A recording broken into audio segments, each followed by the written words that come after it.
Lumutang ang pangalan ni dating Pangulong Rodrigo Duterte sa Quad Committee hearing kahapon sa Kamara. Nang talakayin na nagkakapos lang ng tatlong Chinese drug lords sa Davao noong 2016. Pero ang kampo ng dating administrasyon, bumwelta. Si Mel Esmora sa detalye. Sa ikalimang pagdinig ng House Quad Committee, ibinunyag ng dating warden ng Davao Prison and Penal Farm na si Bureau of Corrections Senior Superintendent Gerardo Padilla ang umano'y pakikipag-usap niya kay dating Pangulong Rodrigo Duterte. Yan itognay sa mamaslang sa tatlong Chinese drug lords sa Davao Prison noong 2016. Sa kanyang testimonya, kinumpirma ni Padilla ang naging pahayag ng inmate na si Leopoldo Tan Jr.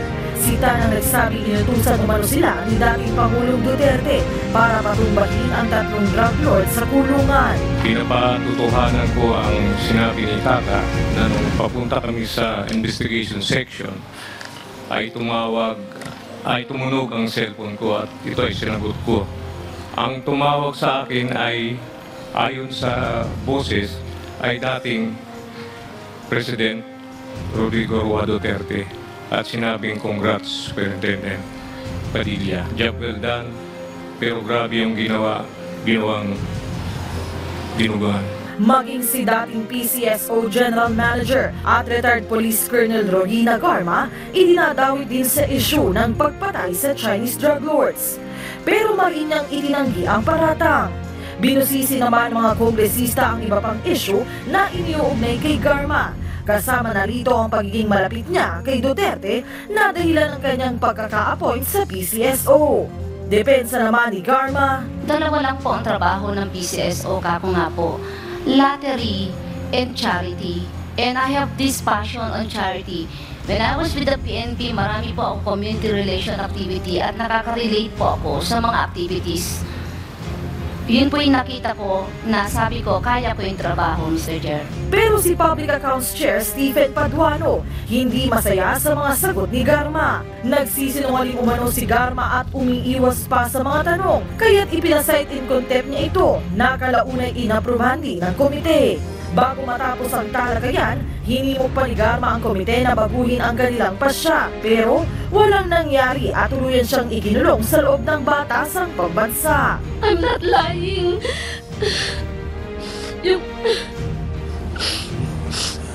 I wanted to answer the questions, Mr. Chair. I have a daughter waiting for me who attempted to kill herself 3 times. I cannot leave her, Mr. Chair. She's waiting for me.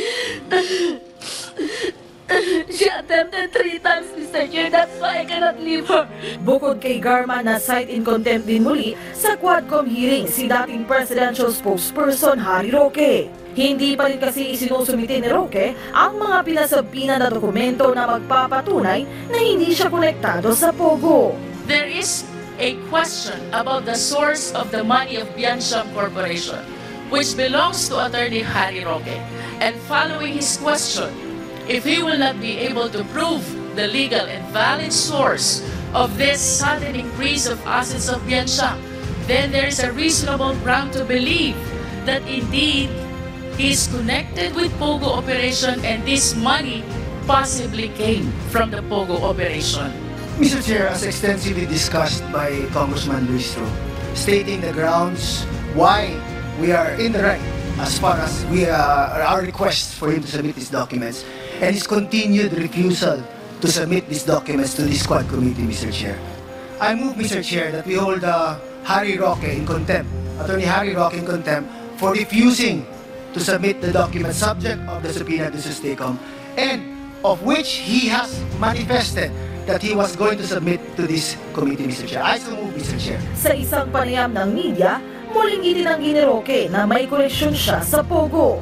Gate niya, hindi na siya kailanman dadalo pa sa Quadcom hearings. Iakyat din daw niya sa Korte Suprema ang mga hakbang ng Quadcom. Dumipensa rin siya para kay dating Pangulong Duterte. Malinaw naman sa tingin ko sa buong bayan na ang nangyayari dito sa Quadcom ay hindi investigasyon. Ito ay isang witch hunt. Ito ay isang kangaroo court. Mula nang binuo nila ito, ang kanilang pakaila ay sirain ng mga Duterte at ang kanilang mga alyado, at ako na nga yung alyadong yun. No? Sa mga susunod na araw, inaasang ipagpapatuloy pa ng Quad Committee ang kanilang mga pagdinig para mapalabas ang katotohanan sa iba't ibang issue na kanilang iniimbestigahan. Melanie Moras para sa Pambansang TV sa Bagong Pilipinas.